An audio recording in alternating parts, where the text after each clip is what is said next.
사랑하는 거천교회 교우 여러분, 오늘 하루도 주님과 함께 말씀을 따라 살아가시기를 축복합니다. 함께 기도하겠습니다. 우리의 목자 되신 주님, 말씀과 함께 하루를 엽니다. 말씀의 능력이 우리의 심령과 일상에 나타나고 말씀으로 우리의 삶이 새로워지는 은혜를 허락하옵소서. 오늘 하루 우리의 가정과 일터에 믿음, 소망, 사랑이 가득하게 하옵소서. 예수 그리스도의 이름으로 기도합니다. 아멘. 오늘 우리에게 주신 하나님의 말씀은 신약성경 요한복음 18장 1절에서 14절까지의 말씀입니다. 주님, 감사합니다. 본문 중에 1절에서 5절까지의 말씀을 봉독합니다. 예수께서 이 말씀을 하시고 제자들과 함께 기드론 시내 건너편으로 나가시니 그곳에 동산이 있는데 제자들과 함께 들어가시니라. 그곳은 가끔 예수께서 제자들과 모이시는 곳이므로 예수를 파는 유다도 그곳을 알더라. 유다가 군대와 대제사장들과 바리새인들에게서 얻은 아랫사람들을 데리고 등과 횃불과 무기를 가지고 그리로 오는지라. 예수께서 그 당할 일을 다 아시고 나아가 이르시되 너희가 누구를 찾느냐? 대답하되 나사렛 예수라 하거늘 이르시되 내가 그니라 하시니라. 그를 파는 유다도 그들과 함께 섰더라. 아멘. 우리는 종종 다른 사람들의 목숨을 구하려다 순직하신 공무원들의 소식을 뉴스를 통해 듣게 됩니다. 특별히 화마와 싸우며 뜨거운 불길 가운데 사람들을 구출하는 소방관들의 모습은 정말 많은 사람들에게 감동을 줍니다. 하지만 매년 화재 현장에서 목숨을 잃은 소방관들의 뉴스를 볼 때면 안타깝고 마음이 아픕니다. 죽을 수도 있다는 것을 알면서도 지금 들어가면 다시 못 나올 수 있다는 것을 알면서도 그들은 구해야 한다, 살려야 한다 라는 책임감으로 불구덩이에 자신의 몸을 던지고 있습니다. 죽음까지 불사하는 소명의식과 사명감입니다. 오늘 본문 요한복음 18장에는 유다의 배신과 예수님 잡히신 내용이 등장합니다. 그런데 본문 4절에 예수님께서는 유다의 배신과 자신이 잡히실 것을 이미 다 알고 있었다고 기록되어 있습니다. 잡히면 죽는다는 것을 알면서도 예수님은 기꺼이 자신의 몸을 내어 주었습니다. 예수님은 유월절 전날 제자들과 마지막 식사를 하시고 세족식으로 섬김과 사랑의 본을 보이신 뒤에 감난산에 올라가 기도하셨습니다.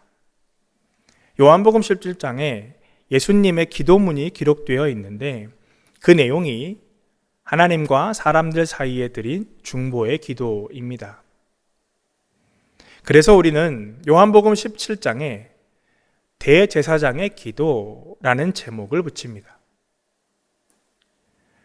그런데 이 공관복음이라 부르는 마태, 마가, 누가복음에 기록된 예수님의 기도 내용은 약간 다릅니다. 세 복음서 모두 예수님께서 잡히시기 직전에 자신의 소명과 사명에 대해 심각하게 고뇌하셨던 모습을 묘사하고 있습니다. 예수님께서 기도하러 가실 때 베드로와 요한과 야고보를 데리고 가셨는데 그들에게 이렇게 말씀하셨습니다. 마가복음 14장 33절과 34절의 말씀을 새번역 성경으로 읽어드립니다. 베드로와 야고보와 요한을 데리고 가셨다. 예수께서는 매우 놀라며 괴로워하기 시작하셨다. 그래서 그들에게 말씀하셨다. 내 마음이 근심에 쌓여 죽을 지경이다. 너희는 여기에 머물러서 깨어 있어라. 예수님은 이제 곧 유다가 로마 군인들과 바리새인들의 종들을 데리고 자신을 잡으러 올 것을 이미 알고 계셨기에 두렵고 무서웠던 것일까요? 아니면 죄인처럼 잡혀 조롱당할 것이 수치스러워 마음이 괴로웠던 것일까요? 예수님은 성부 하나님으로부터 받은 자신의 십자가 소명과 사명을 피할 수 없어 죽을 만큼 괴로웠던 것입니다. 마가복음 14장 36절 새번역 성경입니다. 예수께서는 이렇게 말씀하셨다.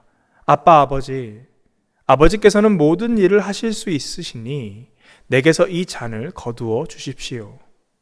그러나 내 뜻대로 하지 마시고 아버지의 뜻대로 하여 주십시오. 잡히시기 직전까지 예수님은 고민했습니다. 그러나 결국 하나님의 뜻에 순종하기로 결심했습니다. 자신의 소명의식과 사명감을 다시 분명하게 정리하신 예수님이었기에 유다의 배신도 군인들의 무기도 두려워하지 않았습니다. 당당히 죽음의 길을 걸어갈 수 있었습니다. 본문 4절과 5절의 말씀입니다. 예수께서 그 당할 일을 다 아시고 나아가 이르시되 너희가 누구를 찾느냐? 대답하되 나사렛 예수라 하거늘 이르시되 내가 그니라 하시니라. 그를 파는 유다도 그들과 함께 섰더라. 예수님은 자신이 곧 잡히고 고난당하고 십자가에 달려 죽게 될 것까지 다 아셨습니다. 그럼에도 불구하고 등과 횃불과 무기를 가지고 자신을 잡으러 오는 사람들에게 예수님은 너희가 누구를 찾느냐 하고 소리치며 당당하게 그들 앞에 섰습니다. 무리들이 대답합니다. 나사렛 예수라는 사람을 찾고 있어. 그들에게 예수님은 메시아, 그리스도가 아니라 나사렛에서 태어난 예수일 뿐이었습니다. 예수님을 그리스도라 부르는 이들은 그가 구원자임을 확신하는 사람들이고 나사렛이라는 수식어로 예수님을 부르는 사람들은 그를 하나님의 아들이 아니라 단지 사람의 아들일 뿐이라고 여기는 이들입니다. 사람의 아들 나사렛 예수를 찾는 무리들에게 우리 주님께서 내가 그니라 라고 대답하십니다. 내가 그니라 라고 번역된 헬라어 에고 에이미는 요한복음에 등장하는 독특한 용어입니다. 예수님께서는 요한복음에서 7번 에고 에이미를 사용하면서 자신이 누구인지 비유로 설명합니다. 나는 생명의 떡이다. 나는 세상의 빛이다. 나는 문이다. 나는 선한 목자라. 나는 부활이요 생명이다. 나는 길이요 진리요 생명이다. 그리고 나는 참 포도나무다.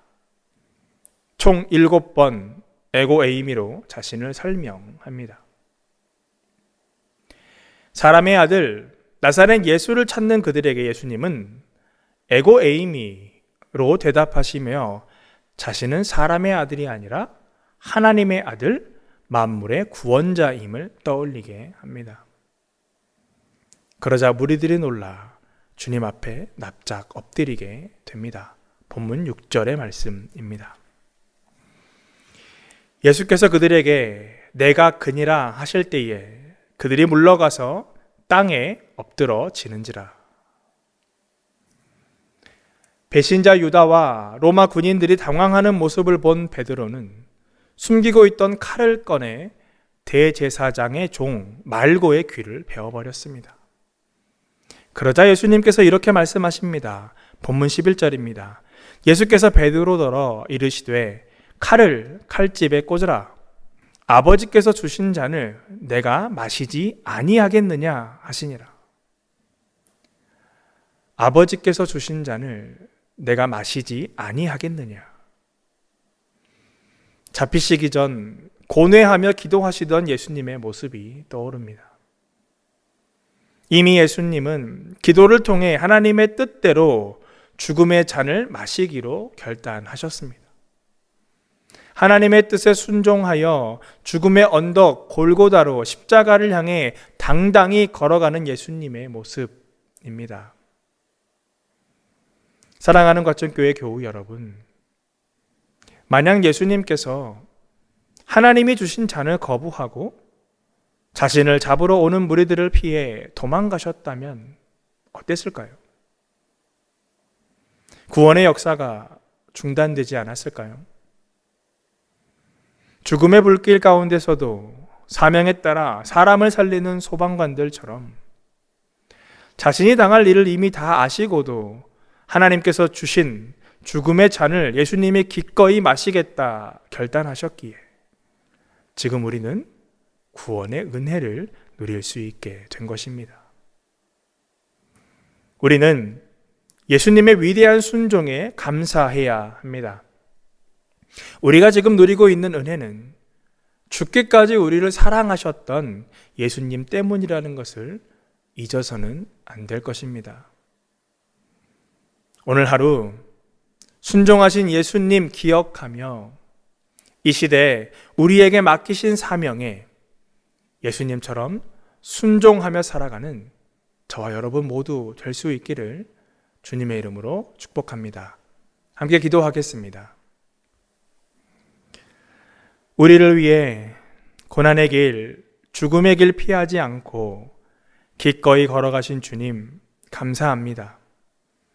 주님 베푸신 사랑과 은혜 가슴에 새기며 우리도 하나님 나라 사명에 순종하며 살아가게 하옵소서. 복을 빕니다. 이제는 우리 구주 예수 그리스도의 은혜와 하나님 아버지의 다함없는 사랑하심과 성령님의 이끄심과 동행하심이 이 시간 주님의 위대한 순종에 감사하며 이 땅에서 하나님 나라 일구는 사명자로 살아갈 것을 결단하는 시냇가 한우수 과천교회 공동체와 하나님 나라 백성들 가운데 이제로부터 영원까지 함께 하시기를 간절히 축원하옵나이다. 아멘.